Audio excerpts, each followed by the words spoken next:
This week on Beer in Front, I'm talking to David Nilsen, and we're talking beer and chocolate. All that and more coming up on this week's Beer in Front.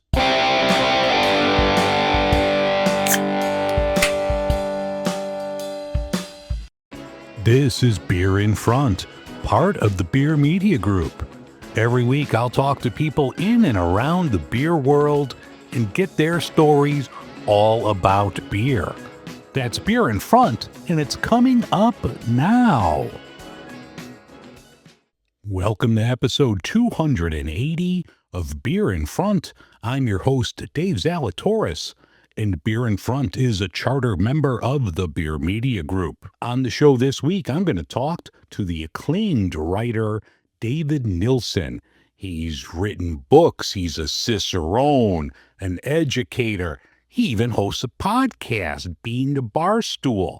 So that was a good time. Later on in the show, we were talking about beer and chocolate pairings. So later on in the show, I'm going to have one from Brews Beers, a nice Belgian triple, and a chocolate from Vosges here in Chicago. So all of that plus the news is going to be on this week's episode of Beer in Front. The fine people at Firestone Walker were kind enough to send me some Wookie Jack and one of their anniversary ales. So next week on the show is going to be all about black IPAs. So definitely keep a lookout for that next week. It's Thanksgiving week, so I hope everyone has a great Thanksgiving. If you're a longtime listener of the show, you've heard me tell my grandmother's Thanksgiving story. If you're a longtime listener, once you hear the music in the end, you could just stop. If you're a newer listener and you haven't heard the story, after the closing music, I'm going to tell you my grandmother's Thanksgiving stuffing story. So definitely stay tuned for that at the end of this episode.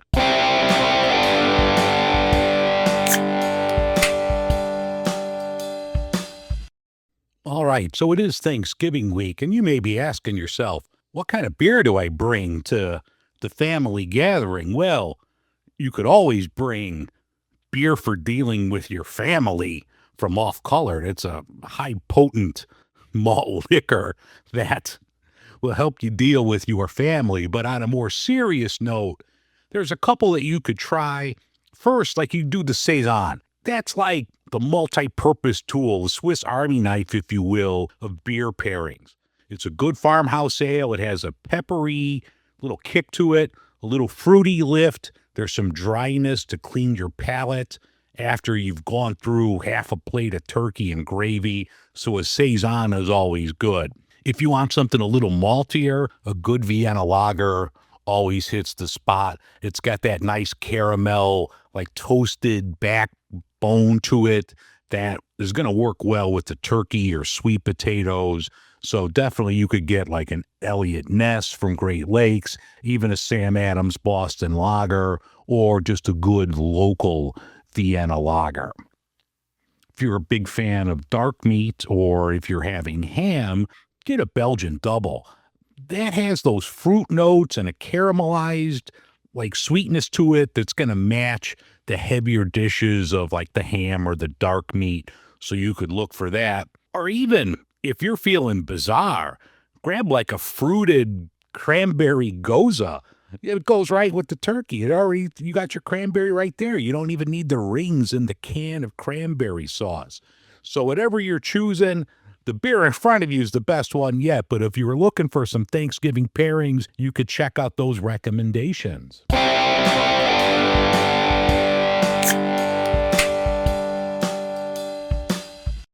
In beer and beverage news, out of Chicago, really messed up news that the Siebel Institute of Technology. Now, Siebel it has to be the top brewing school here in the country.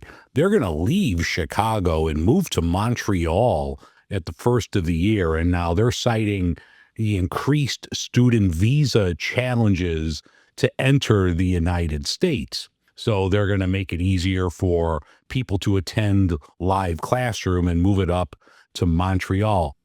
It's really messed up. And, they're not leaving Chicago because of crime or murder or anything like that. They're moving because we're putting visa restrictions on people entering this country. It's going to be a huge, huge loss to Chicago. It's been here in Chicago since 1868. I mean, they moved to a couple different locations around the city, but it's been part of our beer culture here since 1868.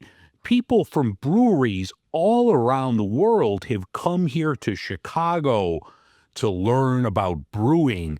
Many have stayed, and you have people in breweries all over Chicago that went to SIBO. They went there and then they loved the city and they stayed. So it's going to be a huge loss for Chicago and the brewing community here. There's a really good article over on Brewbound. They talk to some people from Dovetail. I don't want to steal the article from Brewbound, so definitely you should read that. But they were talking about like breweries in Chicago. The people that went to SIBO were like, in addition to Dovetail, they had Pollyanna, Goldfinger, Off Color, Goose, Revolution, and many others. So it's just going to be a huge loss to the city of Chicago, and there was no reason for this. I'm staying in Illinois in Chicago. Our governor here in Illinois, J.B. Pritzker, he went to the Vatican last week and met with Pope Leo the 14th. He was talking about, Pope Leo's a Chicago guy. He's my guy. He's a Chicago guy. I got a guy in the Vatican. I could finally say that after all these years. I got a guy. So, but J.B. Pritzker, he went to the Vatican to meet with Pope Leo, brought him some stuff. One of the things he brought him was a 4-pack of a beer from Burning Bush, which is actually the closest brewery to me. I could walk there. It's only a few blocks away. He brought Pope Leo a 4-pack of the Pope. That's one of Burning Bush's biggest sellers since it came out after the Pope was elected. So that's really cool that the governor loves Illinois craft beer and took some craft beer over to Italy and the Vatican to give some to Pope Leo the 14th. Awesome news. Pike Brewing in Seattle, they're closing their flagship tap room and restaurant that's near the Pike Place Market. That's not cool. They've been around forever.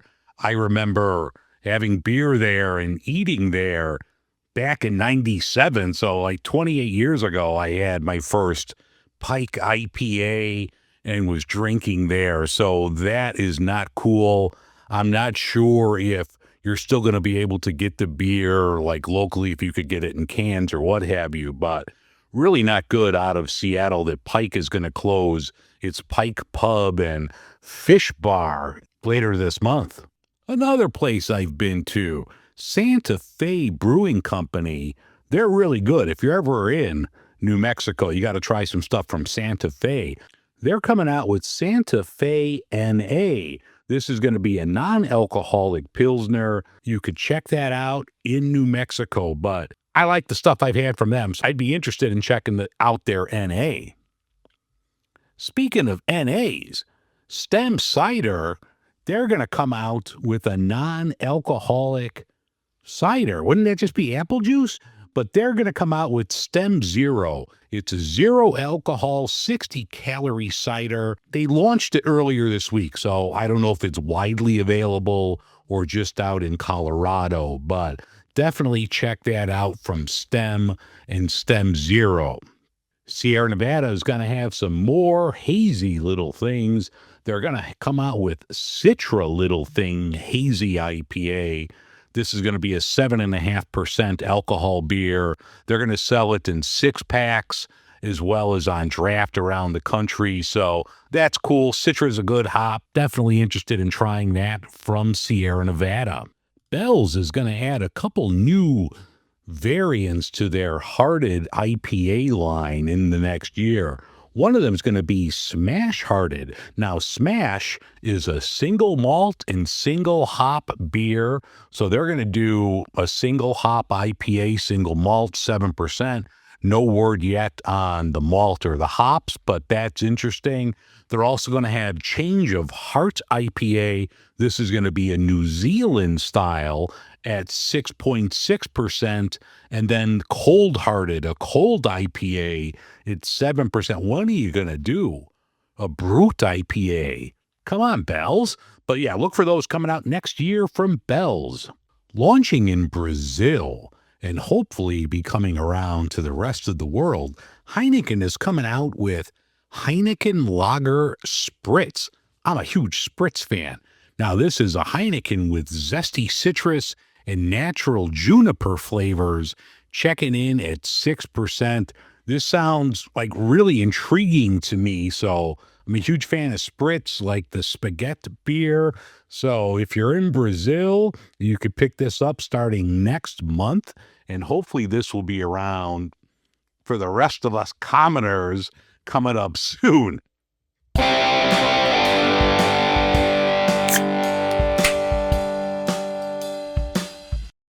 Okay, welcome back. This week, I'm thrilled to talk with someone whose impact on the craft beer world you've definitely felt, even if you didn't know it. David Nilsen is an award-winning beer writer, a certified Cicerone, a nationally recognized beer educator, and one of the clearest voices we have when it comes to explaining why beer matters.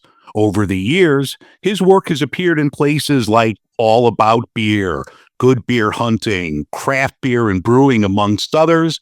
He's hosted countless tastings and classes, helping people connect not just with the beer's flavor, but with its history and culture. David also publishes Final Gravity and is the host of Being to Barstool, a podcast combining two great loves, beer and chocolate. David, thanks so much for chatting this morning. Yeah, Dave, thanks so much for having me on. Now, of all those above mentioned hats, which of them brings you the most fulfillment? Which is the one that really gets you stoked to start the day? Yeah, right now I think it is Final Gravity, the zine you mentioned. My wife, Melinda Guerra, and I launched that in 2023. And it's kind of a pushback against what we're seeing happen across media in general, but including beer media, where you're getting publications shutting down and there's fewer and fewer outlets. And we wanted to push back against that and provide a home for stories that maybe weren't finding an outlet otherwise. So we primarily focus on personal, human centered stories from the beer world rather than more technical writing or, style profiles and things like that, which, I write those. Those are great articles, but there are other publications for them. We wanted a place for beer stories that didn't necessarily make sense anywhere else and were kind of from the fringes, and what are beer people interested in besides beer? What else is happening in their lives, and how does that tie in with the beer world? And that is because of how broad that is, it always allows for us to look at new stories and different things that maybe we weren't even aware of before a writer approached us with it. So it has provided a needed infusion of energy and excitement and curiosity for me when I was starting to feel, a little bit of burnout on that stuff. So that is the thing that gets me most excited right now, is working on that. I mean, I love the couple issues that I grabbed. I mean, some of the articles someone at Lady Justice talking about why they were done with beer festivals. I mean, such great writing in there. I love different stories and perspectives. Although I do have a bone to pick with you. I was expecting that mimeograph smell when it came in the mail. I didn't get that. I was like, "Oh, where's the mimeograph here?" We are all inkjet, unfortunately. The rise of the mega tank inkjets has brought that cost down. So there's no photocopying or any of that going on. What is it about beer that led you down this path to have this as part of your career? Yeah, I think there's a couple different things there. One is the sheer variety. Beer is the most varied beverage out there. You've got so many different styles, and they can be so wildly different from each other that they don't even feel like they're in the same drink segment. And so if you're getting bored somewhere, there's something else that you can pursue within beer to, keep you interested. And then beyond that, it's, kind of what I was talking about with the zine. It's the stories that are behind it. This was at least in the United States, a grassroots industry within living memory. Going back 40, 50 years, this was just in its infancy here, even though beer obviously has a much longer tradition than that elsewhere. And that kind of DIY spirit allowed for a relatively low barrier to entry, and all sorts of different people could get into this and take different paths to opening breweries and what kind of things they wanted to do within that. And so there was a lot of excitement with that, where with other drink segments, as storied and delicious as they can be, there's so much long rooted tradition here in the US that it can feel like those strictures are maybe a little bit more rigid than they are in beer. So just the available variety and the opportunity within that, both in terms of pursuing stories and also the stories of the folks themselves who are involved in the different paths they've taken to this, was really exciting. Do you remember the first beer, whether it was craft or whether it was otherwise, that, just made you say, this is what I want to do as part of my career? This is, Yeah. that particular beer? I remember the beer that made me realize craft beer was going to be my drink of choice. It was still a while before that became a career, but there's an interesting kind of symmetry to telling this story right now. The last week, my wife and I and my sister and her husband went up to the Upper Peninsula of Michigan to a small town called Grand Marais. We went up there partially to be present for the memorial to the 50th anniversary of the sinking of the Edmund Fitzgerald, which is a story well known to anyone who lives around the Great Lakes. We have been vacationing up there since my family's been vacationing up there since before I was born, and we've gone there throughout my life. And so my sister and I have always been fascinated by the shipwrecks that are up there, by the story of the Edmund Fitzgerald itself. The first time we went up there in my adulthood, I was in my mid 20s, and I would occasionally drink. I wasn't really into craft beer all that much. I'd maybe had one or two things without even knowing what I was having at some point. But we decided to get some beer to take back to the campsite. This would have been the mid 2000s. Go into the only gas station in town, and they've got a cooler of beer. And one of the things in there is a 6-pack of Great Lakes Edmund Fitzgerald Porter. And we see the ship on there and the name on there, and we grabbed it for that and absolutely nothing else, and took it back to the campsite, knowing nothing about the brewery, no idea what a porter was, and loved it. And the fact that it had that connection to the region, to this story that I was already fascinated with, that it had this cool artwork, is the first thing that made me pay attention to beer in any kind of serious way, and get interested in it, and then start looking at other labels and start learning about other breweries and slowly start to piece together what these different styles were. And it was a lot more years before that became a career, a decade before that really became serious, but that was the seed that got planted. So that was 20 years ago now, but just last week I had opportunity to be reminded of it, being back up in that tiny little town, still has the one gas station with the cooler of beer, and got to go to the memorial for the sinking of the ship, and then of course drank a lot of Edmund Fitzgerald that night back at the cabin. But that was the beer that started it out. Yeah, it's a good thing. It's a great beer. So, Absolutely. yeah, like I remember kind of going similar years ago, probably 25 years ago. I just happened to be in this little local um, liquor store, and they had a good selection of craft, and I didn't know much about it, but I was walking down the aisle and saw Old Rasputin, and I'm like, all right, who names a beer after Rasputin? As it has the same label that it does now. I'm like, well, I have to buy this just for the name, like you had with Edmund Fitzgerald. And I'm like, oh wow, this is really good. Like, you Yeah, were, I mean, stouts back then, you thought of Guinness, maybe. You didn't think of something this heavy, this bold, this complex. So yeah, it's a good thing the beers were worthy of their names. absolutely. Yeah, for sure. I mentioned being to Barstool in the open. You've also written the book Pairing Beer and Chocolate. What is it about the two that make you feel like this is such a good marriage together? Yeah, for sure. Well, one of the things that got me into craft chocolate specifically was a lot of the same things that we see in craft beer, this young startup industry.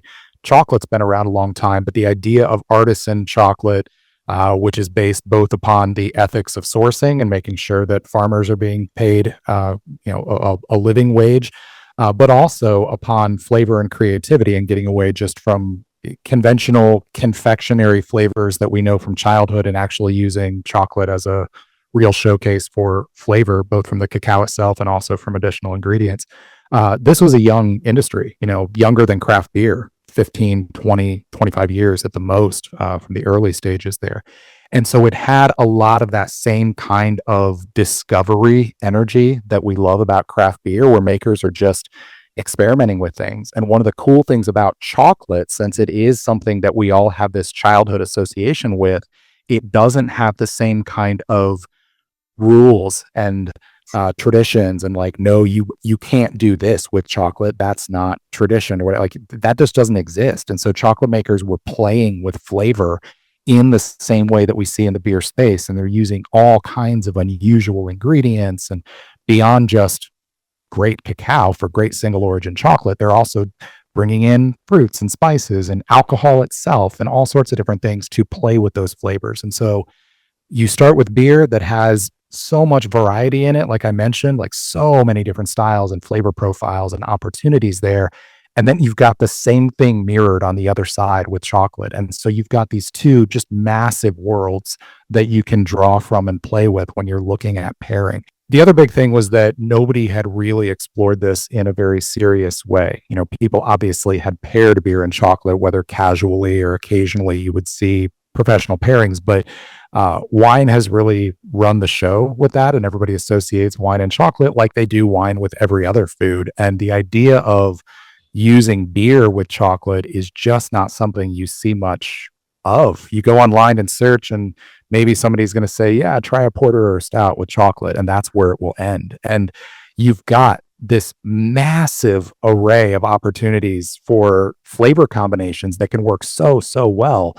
But the other thing with this is that they can work really, really poorly. The bitterness component in beer can make for some really unpleasant clashes with chocolate. So you're rolling the dice more than you are with just grabbing a wine and grabbing a few chocolates and seeing if it works or not. So because of that, people, if they've tried beer and chocolate, maybe they've had one or two that worked, but they've had several that were really bad. And so they just decided beer and chocolate doesn't work. And there was an opportunity there to dig in and figure out what did and did not work and provide a guide for that, because it didn't exist. And so I started doing that through Bean to Barstool, the podcast and the blog, created a zine that was kind of a short pairing guide, and then finally published the book last year that is the only printed guide to pairing beer and chocolate in existence. Finally, go looking beyond porters and stouts, although they can be great, and looking at a range of beer styles and how you compare that with chocolate. Where can people pick up the book? So right now it is available on the Evil website, Amazon, but also my preference would be that you purchase it through beantobarstool.com. We have a web shop on there, and you can purchase it directly through the site. Are there any, like here in Chicago, and I'm sure I'm going to mispronounce their name, Vosges, really good, like artisan women-owned chocolate company. They put out some really good chocolate bars. They've had interesting pairings with, I think, the Grateful Dead. They had a pairing with the Tom Petty estate. So they're kind of pushing the boundaries. Are there other like national brands that people could pick up most anywhere that you would recommend? Oh my goodness, there are so many. Looking at Chicago, you've got a couple good ones. Oro Chocolate, which is not Chicago based, but they have an outpost there. Sleepwalk Chocolateria is run by Dark Matter Coffee, and they actually do some really fun collaborations with Revolution, Goose Island. They've done some fun bars. They did like a barrel aged bar recently with Revolution, Half Acre, a few others. Nationally, one of the great things about chocolate is because it's not alcoholic, it can be shipped anywhere. Yeah. So big or small, if you go on a chocolate maker's website, they can ship to you. The only real restriction is hot weather. So in the summer, I wouldn't recommend it. Yeah. But otherwise, it doesn't really matter if somebody had. We don't have to worry about distribution the way that we do with beer. We're like, oh no, they're not in my state. Are they big enough to send something over? It's not a problem. So there are a ton of great chocolate makers, and you can get almost all of them wherever you live by just going on a website and ordering. A few of the bigger names that you might want to check out, the International Chocolate Awards were just announced, I want to say 2 weeks back. Good Now Farms out of New York State. One big, and specifically with some of their alcohol infused bars. So they have one, they work with Boston Harbor Distillery for several bars. So they've got one with their Demon Seed whiskey, one with their Lolly's rum, and they're just phenomenal combinations of chocolate and alcohol together and how those can work in one flavor experience. You're going to pay for them. Their bars are kind of pricey. Good craft chocolate is pricey because, again, for a long time, farmers and farm laborers weren't getting paid adequately. And so it's not an issue with craft chocolate of artificial markup just for some perception of luxury. It's that we never should have been able to buy chocolate as cheaply as we've gotten used to. Somebody was getting hosed in that case. So there is going to be some sticker shock when you look at these craft chocolate bars, but these aren't candy bars that you're eating in their entirety on the way home from the store. This is something you're kind of parceling out and having individual flavor experiences with. But Good Now is one that I would recommend to anybody. They also have some amazing coffee infused bars as well.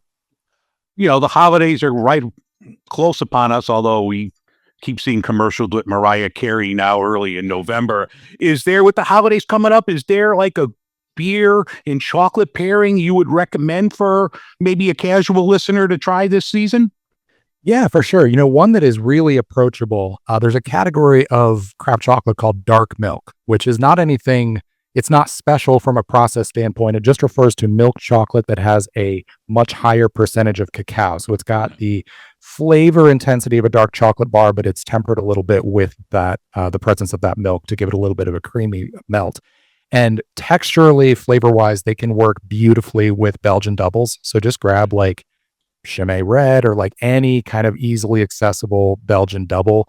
The kind of caramel and dark fruit, dried fruit flavors you can get from that beer, and that smooth, silky melt from the dark milk chocolate just work perfectly together. It's as much about texture as it is about flavor with that one. Very approachable, nothing out of left field that's going to be super challenging, but just a really luxurious combination.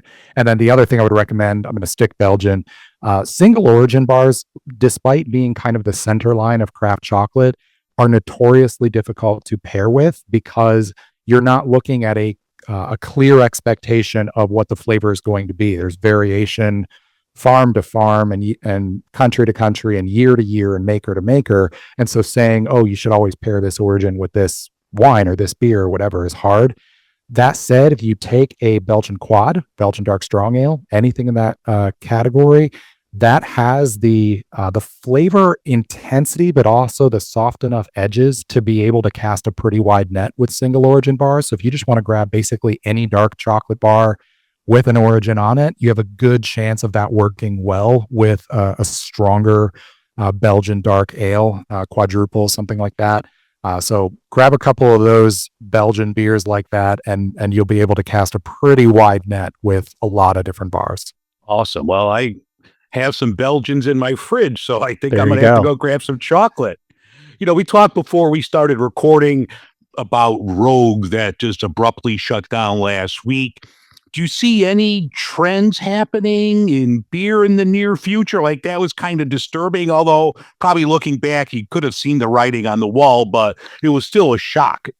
Yeah, I mean, I think the shock largely was the abruptness. It seems impossible that something that large can close that suddenly without any real heads up. You looking back a few years, like you're saying, you can see, yeah, sure, their production was dropping, but nobody expects a top 50 brewery to just Yeah. post a sign on their door and say, "Hey, surprise, we're closed." I hope that's not a trend. Yeah, no kidding.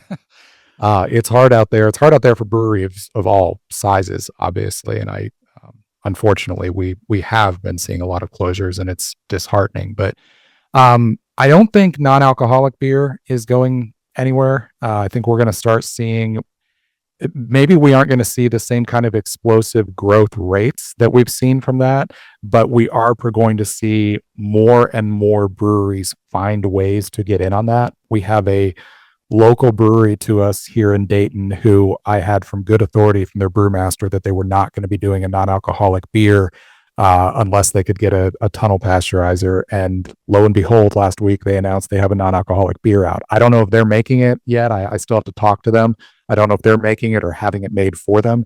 I think we're going to see a lot more of the latter of breweries working with a co-packer, a contract brewer, somebody who has the resources and the money and the facility to be able to safely make non-alcoholic beer, and then badging that for their brand and selling it under their brand. I think we're going to see a lot more of that, so that breweries can have an option on shelves, but also specifically in the tap room that isn't just athletic. And no shade to athletic, but Yeah. like why send them that money when you can have something with your name on it and that continues to build your brand? So I think we're going to see more and more of that, of more breweries who maybe don't have the resources to produce their own, but are finding a way to get their name on a non-alcoholic beer that they can sell to their customers. Yeah, I mean, even AleSmith, out of San Diego. I've seen a few of their NA offerings here in Mhm. Chicago, and they've been really good. Now it's weird seeing a non-alcoholic version of their Speedway Stout, Yeah. but it was actually a really good beer in their IPA. I talked to Momentum Brewery. They're out of New York, maybe a year or so ago. And the gentleman was saying that they could turn any beer into an NA version. So, you know, you just think down the road if, a local craft brewery could do an NA version with the same name, that already has a built-in audience. Yeah. And I think the biggest thing that needs to happen now, if you're going to be able to, obviously, if somebody decides to stop drinking alcohol, this isn't a likely outcome. But if you're going to get more folks who are still drinking to sometimes drink non alcoholic beers, to do what we call zebra striping, where you're slotting those in with standard beers, we need to change a little bit of our education and our branding around these beers, because the expectation that a non-alcoholic IPA is going to replace a standard IPA from a flavor standpoint is frankly unrealistic. There's a major component missing, and we have to acknowledge that. And I think what we need to shift to is seeing these as their own distinct beer styles. A non-alcoholic IPA isn't a standard IPA. Of course it isn't. You're working with different processes, potentially different ingredients. Of course it tastes different. That doesn't mean it tastes bad or inferior necessarily, but we need to shift that perspective to, this is its own distinct type of beer. What are the flavor expectations we have of it under that, rather than constantly comparing it to Two Hearted and saying this doesn't taste right? Mhm. So I think we need kind of a culture shift around that, to be able to get a little bit broader acceptance. Yeah, and it's such still, the category is still in its infancy. So you would think that, down the road, eventually we're going to get to that place. Now, you mentioned a brewery in Dayton that is doing this. What are some of the breweries in Dayton like you think should get more attention and love if somebody were visiting? Yeah, well, we have a really good beer scene, and what's great is we have a walkable beer scene. So a large number of these breweries and some great bars and things are all within a very walkable downtown. So it's a great weekend destination. Handful of breweries that I would strongly recommend. Our largest brewery is Warped Wing. They are an excellent brewery, kind of a small regional size. I want to say they're around 8,000 barrels. They're kind of that everything for everybody type of brewery at that size. So they're doing a whole bunch of different things, some excellent lagers. Their brewmaster was German trained, and he loves his dry, crisp lagers. So have some really good ones in there, your typical IPAs, etc. They're in just a couple weeks, they've got their big annual bourbon barrel stout release that coming up. They have 4 facilities around Dayton, one right downtown in an old iron foundry that's a really cool building, and then several scattered out in the suburbs as well. For the other end of the spectrum, very, very small, Branch and Bone Artisan Ales is an excellent brewery. It's gotten some buzz in the last few years. They do some big adjunct stouts. They do some very, very good hazies. I don't order IPAs, especially hazies, all that often. No hate on the style, but you know how it is. They're ubiquitous. Yeah. Theirs are excellent. Okay, cool. Theirs are ones that I will seek out. And also very, very good classic lagers. Right. They've started to make a little bit of a name for themselves in the region for their Italian Pilsner called Gorlami. It is glorious, just a fantastic beer. Tiny little tap room, and it gets crowded when they do a release, but their beer is fantastic. And then, as kind of a neighborhood pub that everybody needs to check out, it's in walking distance, but it's not on a normal walking path, so you kind of got to find your way to it. is Fifth Street Brew Pub. Okay. It is in a building from the I want to say 1870s. That's at least the 1870s, possibly earlier, in an old historic neighborhood. Anybody who doesn't know their Dayton history, Dayton got almost entirely wiped out by a massive flood in 1913 that affected much of the Midwest, but Dayton more than anywhere else. So a lot of the city has been built since 1913 and recovering from that. The Great Brew Pub is in, survived that flood. It was above it. So the buildings there are some of the oldest in the city. It is a true neighborhood pub. It is co-op owned. So there's 3,000 some, owners, myself among them. I'm one of those, bought in like everybody else, and you get your tiny little share. But it is a true neighborhood pub, true neighborhood bar, and that happens to brew its own beer. What's amazing about them and why folks should check them out beyond having great food and this history and cultural connection for them is that their brewer came from Goose Island, and he had family in his wife's family was in Dayton. They were looking to move to get closer to family, and so he needed a brewery. They happened to be looking for one, and so Fifth Street kind of grabbed above its weight there, getting the old. He was the head brewer at the Lincoln Park pub location for Goose Island. So has really done a lot with their beer program there, just doing some really, really cool stuff for this tiny. I mean, they don't package, they don't distribute. They're under 1,000 barrels a year, but they've got this well tenured brewer who's behind the steering wheel for them. So I would check out those three especially, and then the last shout out I'll give is actually to a bar called the Barrel House that is sort of Dayton's craft beer living room. They've been at it for a while, and they get the rarities, from their distributors. You'll find stuff popping up on their list. You're like, wow, I never thought I would see that in Dayton, and definitely worth checking out. Wonderful people who own it. There's always music thumping in there. They've gone viral online a couple times for their Wu-Tang Wednesdays. Like the Wu-Tang Clan members have reshared Wu-Tang Wednesdays several times. You're always going to find 90s hip hop and stuff like that. So really cool little place.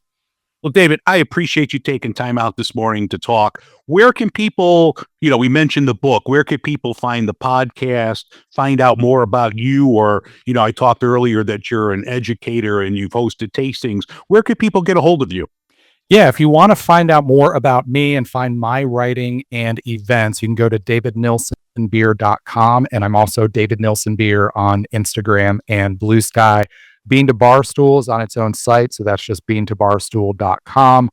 From there, you can find our socials as well. If you want to listen to the podcast, you can listen to it on the website or on any major podcast platform. Excellent. Well, David, thank you so much for taking time out this morning. I can't wait to try some beer and chocolate, and I'll let you know how that is. But have a great day, sir. I appreciate it.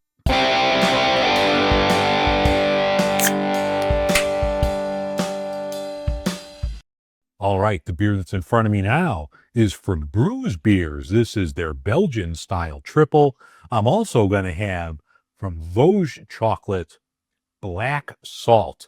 This is a dark milk chocolate. I'm a big fan of Vosges, so I'm going to pair these two together after listening to David tell me all about chocolate and beer pairing. So let's try this out. So this is a black salt. So this is 72% dark chocolate. This beautiful triple from Brews is a nice color. Let me top off this foam here a little bit. All right, so I don't know. I didn't ask them. I should have asked David, do you have the chocolate first and then the beer, or the beer and then the chocolate? But this is melting in my hand, so I'm going to have the chocolate first. Our chocolate's really good. Really good. I like it. Like the bitterness of the chocolate really balances with that nice Belgian yeast. I think it's a really good combo. I'm melting all over my hands here. I'm going to finish this. The chocolate from Vosges, you got to pick up. It's phenomenal. That's delicious. That's a great combination. Now, the beer and the chocolate by themselves are great. I've had the beer before. I've had the chocolate before. I picked up for my wife, because she's a big fan of Vosges, I picked up this and grabbed a couple samples here. I'm a big fan of Vosges. It's a Chicago woman-owned company, Everything I've had from them is really good. They do some like weird collaborations with like the Grateful Dead and Tom Petty. And I'm a big fan of everything that I've had from Vogue. So if you see them in the Chicago area or you could order them online, I definitely recommend them. Brews beers is spectacular. I've talked about them on the show. I've had Ryan on the show a couple of times. Their beers are great. If you're in the Denver area, I would definitely check out Brews Beers if you're a fan of Belgian style beers.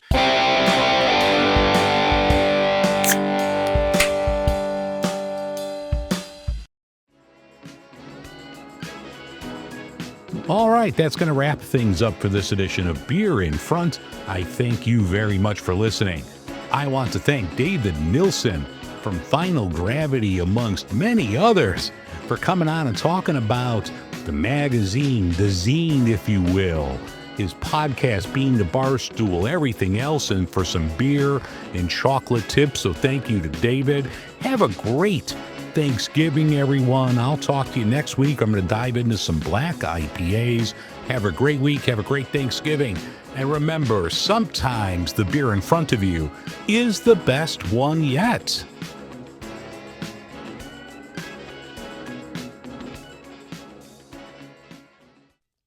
All right. Thank you for listening past the closing music and all of that. So here is once again my Thanksgiving grandmother story. Every year, well, not every year because I was a child of divorced parents, but on the times that I went to my maternal grandmother's house for Thanksgiving, it was always every year without fail. And now you know where I get my foul language from. So we'd sit there and get ready for Thanksgiving dinner. And every year without fail, my grandmother, oh, the fucking stuffing's dry, or the fucking stuffing's too dry. And she would be upset about the stuffing. The stuffing was never dry, it was always good. But every year, oh, the fucking stuffing's too dry. So after a couple years of this, like me, I'm a ball buster. I'm going to pull your leg. I'm going to bust some balls. So, she'd be like, oh, how's the stuffing? Oh, it's too fucking dry, grandma. So then she would get upset about that. But then she got in on the joke. So have a great Thanksgiving, everyone. No matter where you're at, I hope your stuffing is moist.